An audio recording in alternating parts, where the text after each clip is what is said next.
You good? No? Oh, okay. no, you're good. Good afternoon, everybody. Thank you for being here. As you know, we had the tragic issue yesterday, and we wanted to try to give you as much information as we can. We have a couple of speakers. But before I do, I just want to acknowledge and really thank. I mean, this is a very tragic situation where people are coming together, and all the support and the kind words, and it's about helping the families. But I want to thank Congressman Amo, Representative Magazina, Senator Reed's office. I know they're being represented. Senator Whitehouse, you'll hear from the governor, who's been very supportive. Lieutenant Governor Sabina Matos, Representative of Secretary of State's office, Leanne Bryan. I know the Secretary had talked to me personally. General Treasurer Diosa. I believe we have North Smithfield Town Administrator Scott Gibbs. Town of Coventry Representative Council President J.P. Verducci.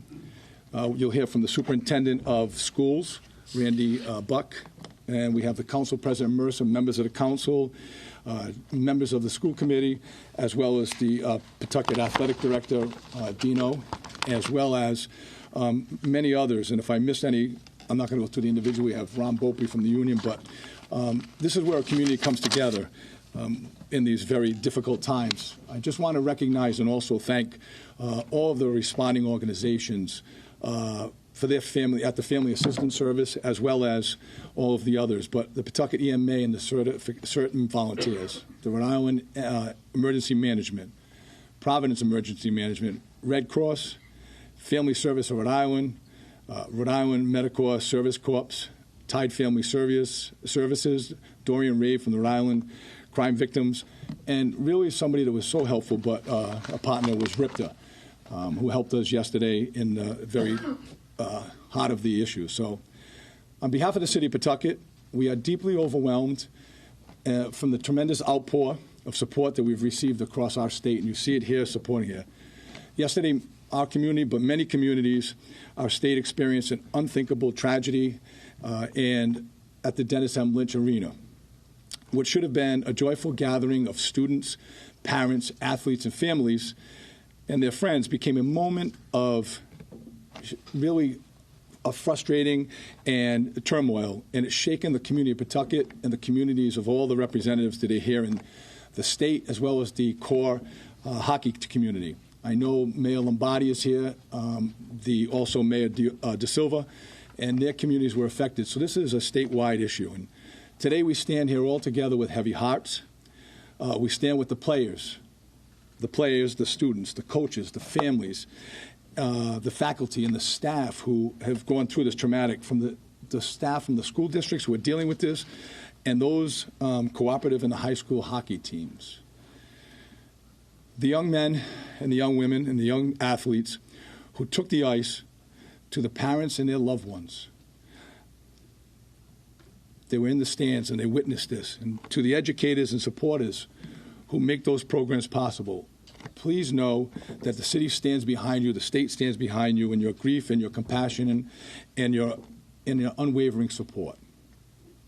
I want to express my deepest gratitude to the first responders from all over the state and out of state, to our mutual partner aid partners who rushed to assist, from the local communities to the state and federal.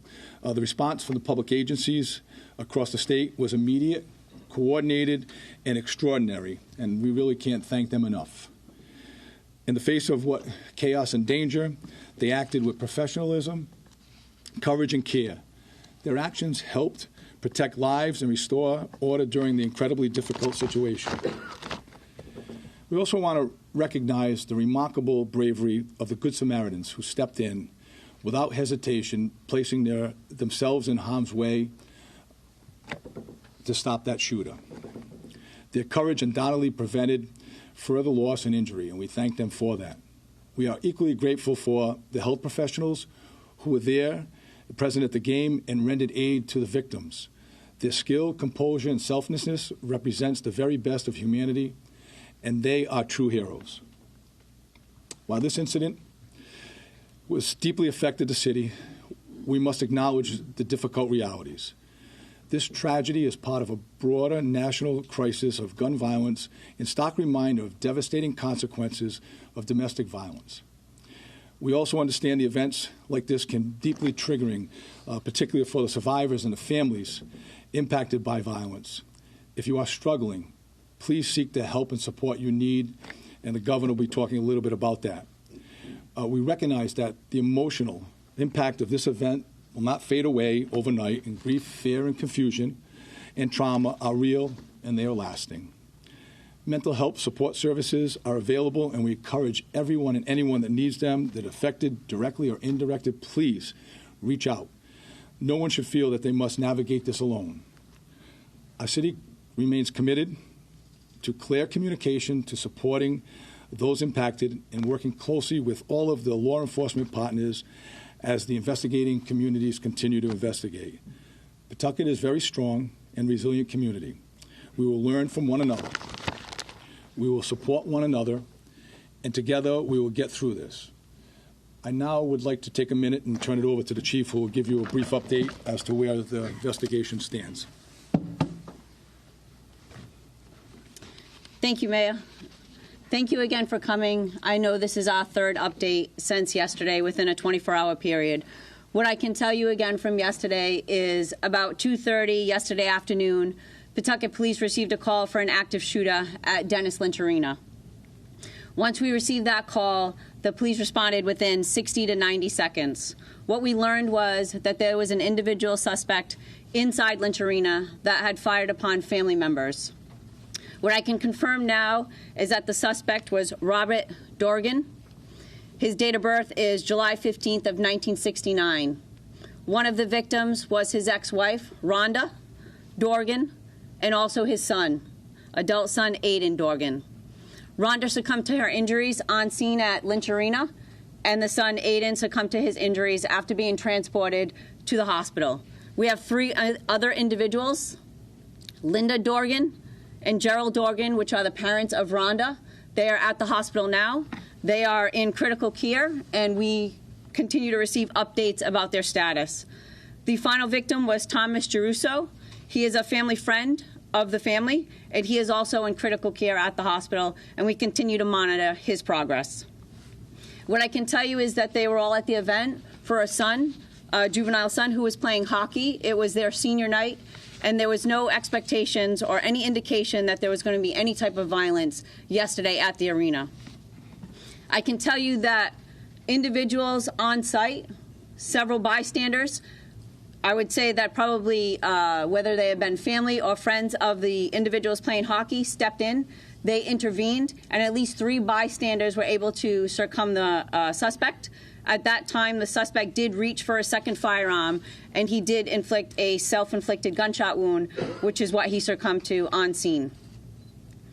I can tell you that there were first responders on scene outside of Pawtucket, several nurses, several firefighters, and they also rendered aid to the victims until fire personnel responded. Once police responded, obviously we were met with a tremendous amount of people exiting the arena.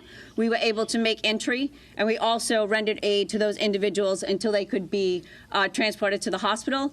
Central Falls Rescue and Pawtucket Rescue responded, and they also rendered aid.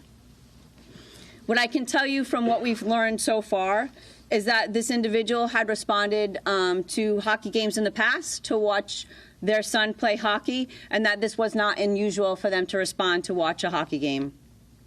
Again, there was no indication from the family or friends that any violence was underway or that they were in fear of this specific individual. What I would like to say is obviously the investigation is ongoing. We continue to look into maybe what the motivation was. We're not sure at this point what the triggering event was that happened yesterday. We are conducting several search warrants at this time, looking for additional information. We have reviewed several videos, both internally because it was a sporting event, so Live Bond was streaming that event for the families. We have also witnessed and we've combed through videos of parents that were videoing their individual children playing the game, which of that they love. So we have been kind of streaming through that to make sure that we're getting a clear picture of what happened. We ask that any video that may not have been forwarded to us is forwarded to the police department. We also ask that information that's coming out only come out through, obviously, the Pawtucket Police Department in the city of Pawtucket. We will be the ones that are pushing out the facts to you. So if you have questions, again, we ask that you reach out to us specifically and not to rely on social media posts. Those posts that are be putting out there are not necessarily accurate, and they're trying to spin a story in a different way. So we ask that you rely on the information that we're giving you.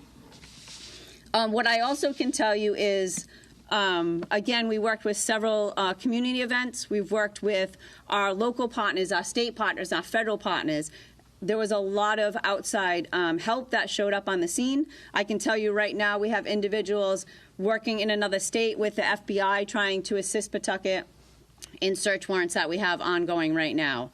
As for any further updates, as we get additional information, as things come about, if we get any more videos or things that we can comb over, we were going to push out that information just like we did yesterday. As we get more information, we would like to share it with you, and then that way, you know, you have the story as it's unfolding.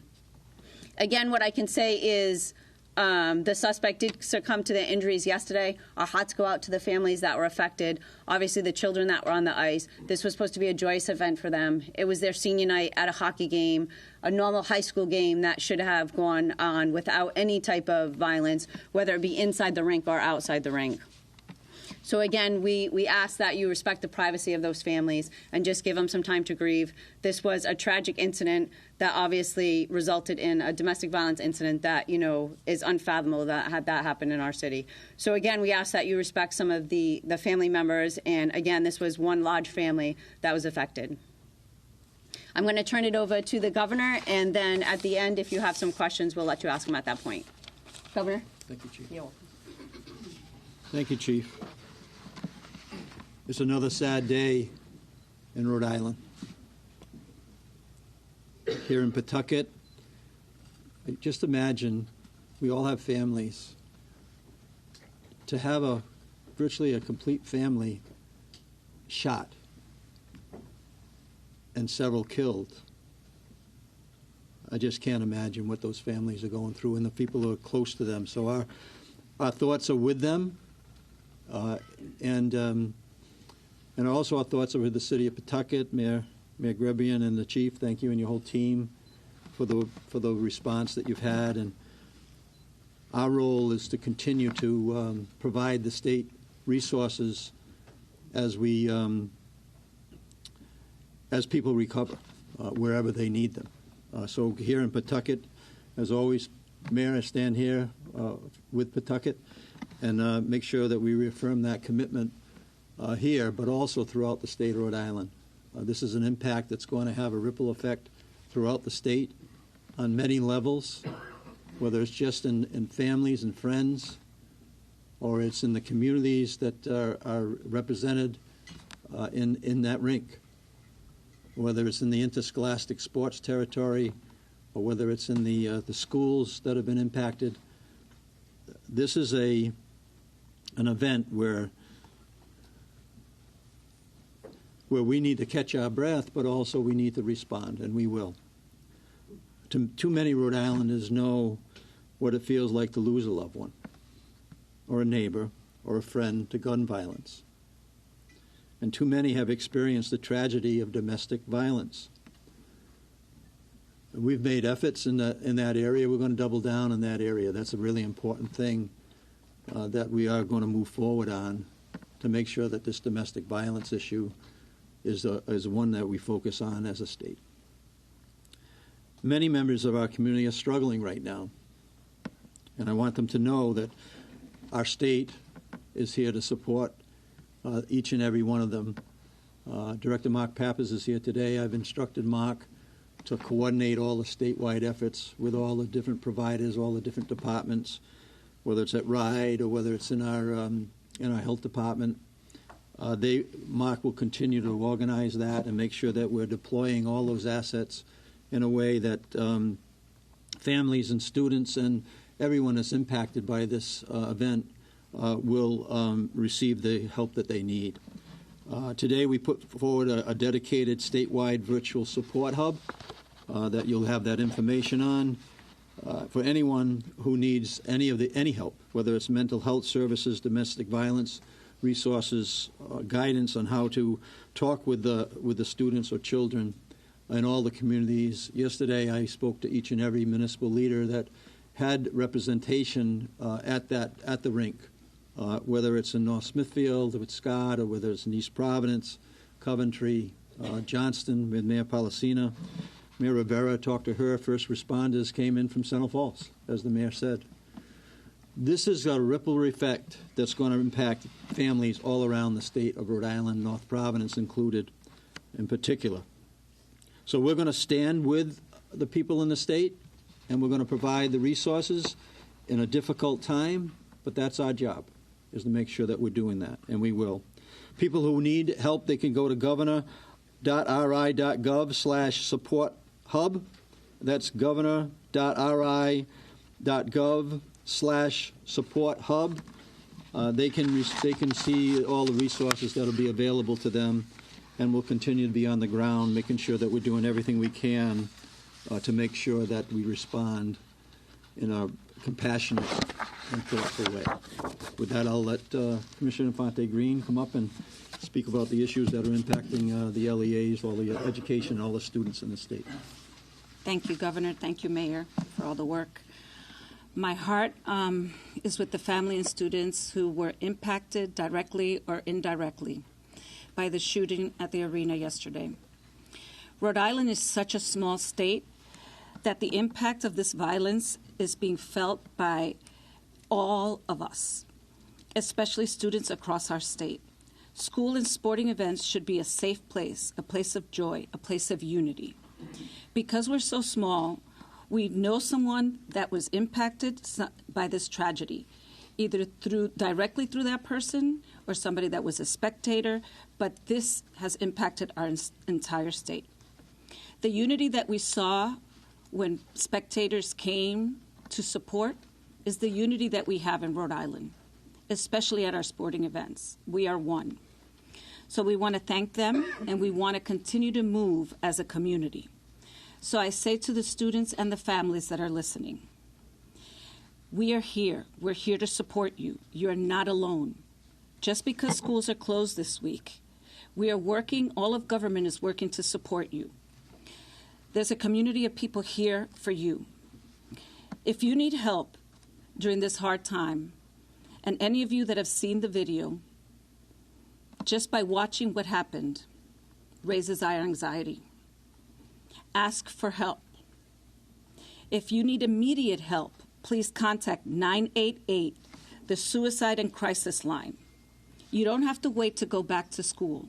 The Rhode Island Department of Education will have resources on the website. We will also be linking to the governor's website, but there will be supports on how to talk to your students, how to have conversations from students to students, what the teachers can do in preparation for school to return and for the schools that are currently open this week. There will also be other opportunities throughout the state to come together to have conversations. This is our second event in Rhode Island, and we have to make sure that our community feels the state coming together to wrap around services and support, and that's what we're here to do.